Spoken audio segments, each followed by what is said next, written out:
Everybody. My name is Brogan Hoover, for those of you who don't know me, except I know everybody here. My presentation and my research project was done on the correlation between trunk flexibility and throwing distance in collegiate baseball players.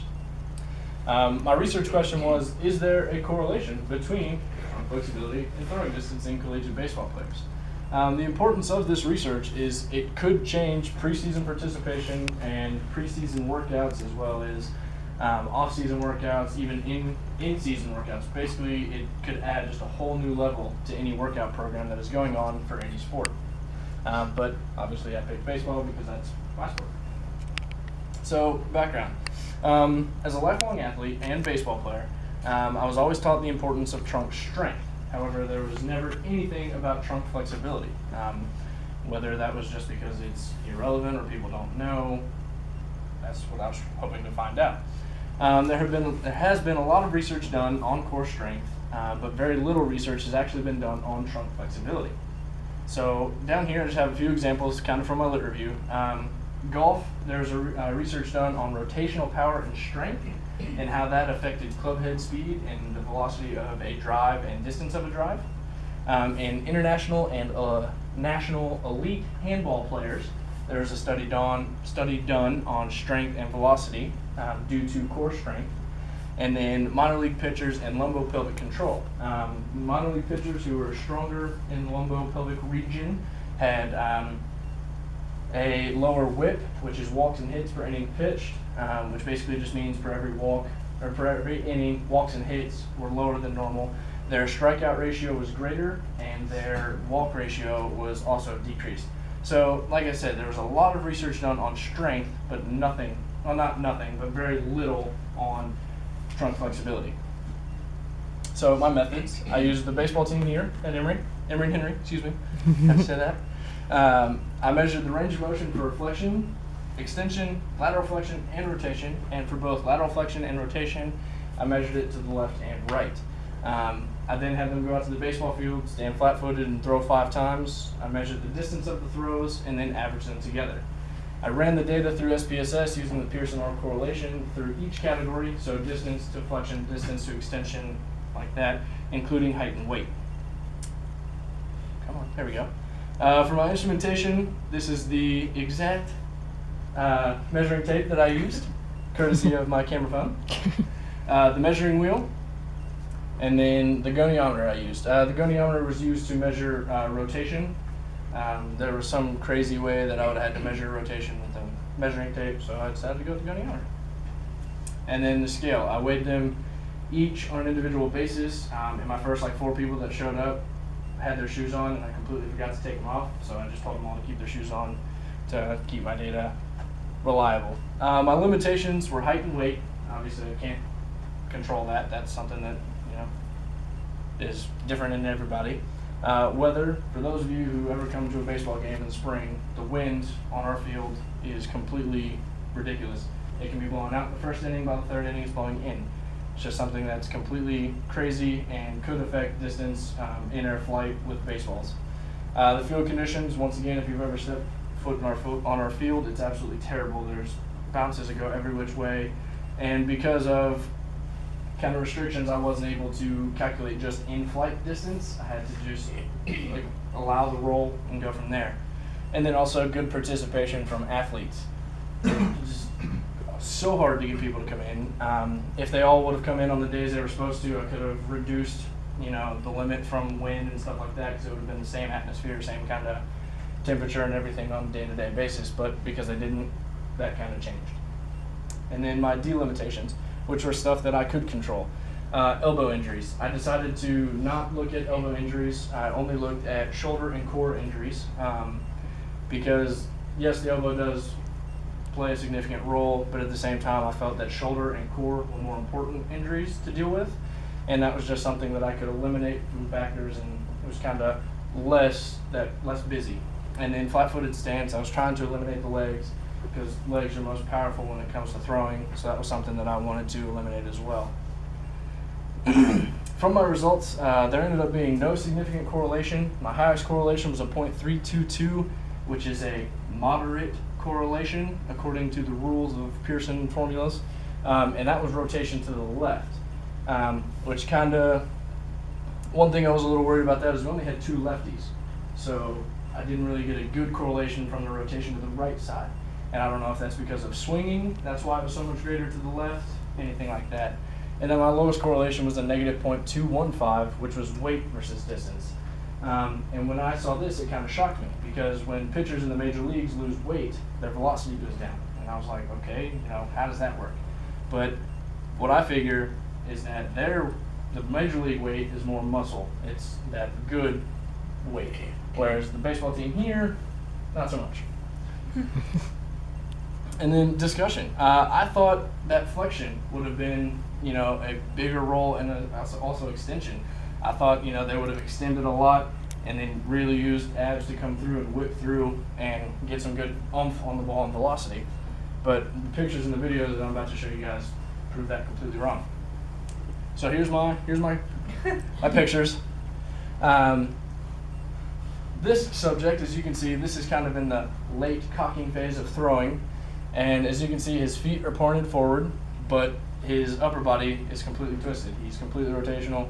His shoulders are pointed forward, but his body is straight up and down.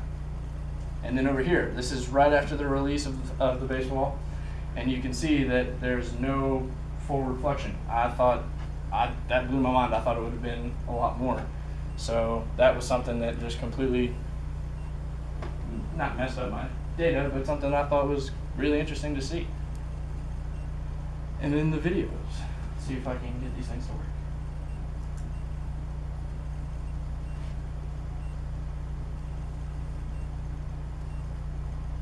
And I do have permission from these guys to use their videos, because I couldn't not get their face.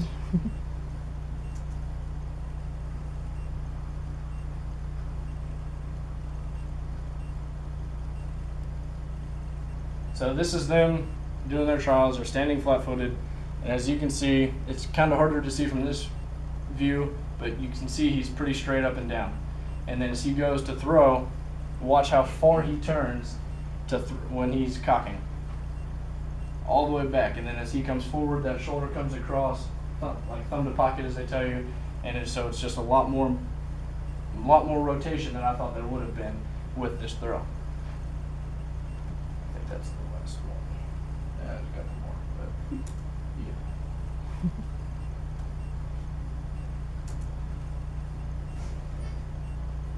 Okay.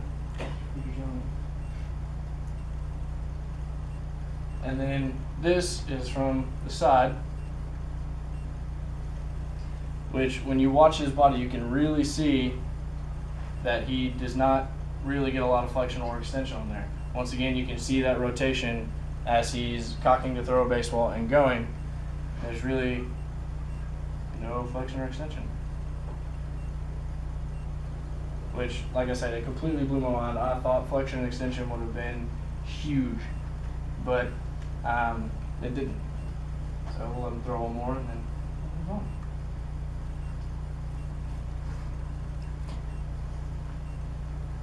And then, as my last, what do these results mean?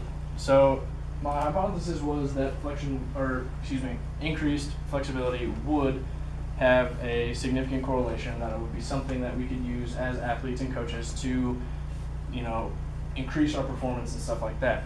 But as the results show, there was no significant correlation, which basically means it's kind of irrelevant. There was nothing, nothing more significant than the other.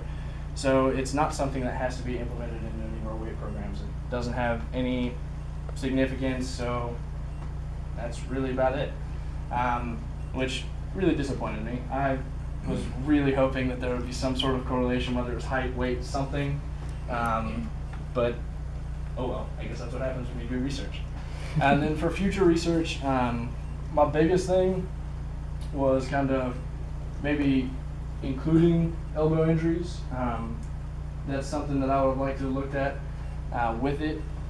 And with my shoulder injuries, I didn't do a correlation between them because 9 of the players had a past injury, 7 had a past core injury, so 9 had a past shoulder injury, 7 had a past core injury, and only 2 were in the middle of dealing with an injury right now to the shoulder or core.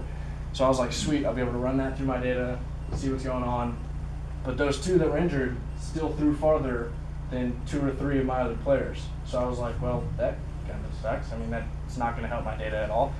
So that almost end up being insignificant as well. So throwing in another injury, elbow injuries happen a lot, especially with younger athletes as they move up. I would have liked to have seen maybe there was a correlation there. And then also to threaten people's lives to get in and get the research done, because I had a lot of kids that didn't come in and it was really hard to get all my stuff done. So if there was, I know it's hard, but if there's another way to fix that and get people to come in, that would have been a lot nicer. And that's really all I got for future research, and that should be it. So yeah. How's my time? You're good. Ask for questions. Oh, questions? I have one. I'm going to grill you with this one. Oh, God. You did correlation between trunk flexibility and throwing distance, but you also had them flat-footed. Do you think it would make a difference if you had them do like a crow hop or something? Well, the reason I eliminated the legs is because I talked about it in my literature review quite a bit from the research, but I forgot to mention on here. All your velocity from the arm when it comes to baseball starts in the legs and works its way up. So a lot of brute strength and brute power come from your legs. And what I was trying to do is eliminate that so we could see if there was just a true correlation between trunk and that was it. So legs would definitely play, a difference. I mean, Coach was talking to us the other day. There's a guy from I think he was a shortstop, was throwing 98 across the diamond. So he'd come up, crow hop and throw, was throwing 98 from shortstop to home, or shortstop to first, excuse me. They're like, sweet, this dude's got a great arm, let's put him up on the mound. When they got him up on the mound, he threw 88. So, and that was because he didn't have that crow hop. He didn't have that extra leg to go in. All he could do was stand still, cock back, and go. I mean, he still used his legs, but not as much as if you crow hop. So that's why I chose to decide not to include the legs and just go flat-footed just to see if there was that correlation. Do you think the reason that you didn't show as much flexion and extension, like I noticed in the second video that you showed from the side view, that every time one of your players would throw, instead of actually going leaning back with his full body, he used his legs. Like he bent back with his knees almost. Yeah. And I kind of wonder about that. Like, do you think that there's a difference with that? There could be, honestly. Actually, Zach and I were talking about that. Like, it would have been cool if I could have entrapped their body in a way, around the waist, so that they could only do this motion. But it's something that I don't know. I think it probably did play a significant, impact. But at the same time, I also would have thought that even though they came back here and came forward, I still thought they would have, had that more oomph, because the abs contracting and just throwing. I thought it would have been a lot better, but Almost like a stronger follow through. yeah, exactly.